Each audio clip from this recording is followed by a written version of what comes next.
Anchor Lasya, anchor Ravi sensational TV జోడీ. Anchor Sreemukhi, anchor Ravi మరింత sensational TV జోడీ. అసలు తెలుగు బుల్లితెరను అక్షరాల ఏలిన టీవీ జంటలు ఇవి. ఏలినా అని ఎందుకు అనడము అంటే లాస్యకు పెళ్ళైపోతున్నది. పెళ్లి కాబోవడమే కాదు, ఇకపై రవితో అసలు యాంకరింగే చేయను అని ప్రకటించేసింది. అదో సెన్సేషన్. అది ఎందుకు అంటే 3-4 ఏళ్లుగా రవి శ్రీముఖి గురించి, రవి లాస్య గురించి వచ్చినన్ని గాసిప్లు బహుశా సినిమా తారల మీద కూడా రాలేదు.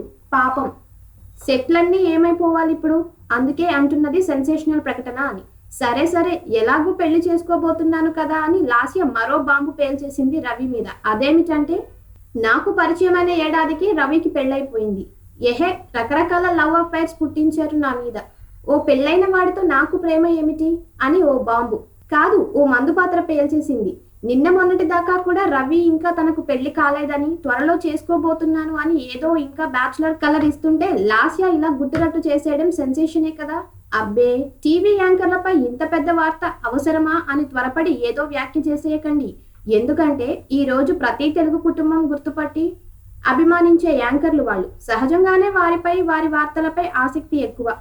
మరి రవి మోస్ట్ ఎలిజిబుల్ బ్యాచులర్ అనే భావనతో ఇన్నాళ్ళు అమ్మాయిలు బాగా లైక్ చేస్తున్నారు. లాస్య ఆ నమ్మకాలపై సర్జికల్ స్ట్రైక్స్ చేసేసింది. వింటున్నావా శ్రీముఖి? రేపొద్దున్న శ్రీముఖి పెళ్లికి కూడా ఎంగేజ్మెంట్ అయిపోతే తను కూడా రవి గురించి ఇంకే రహస్యాన్ని బయట పెట్టేస్తుందో ఏమిటో. ఇప్పుడు రవికి ఆ భయం పట్టుకుంది.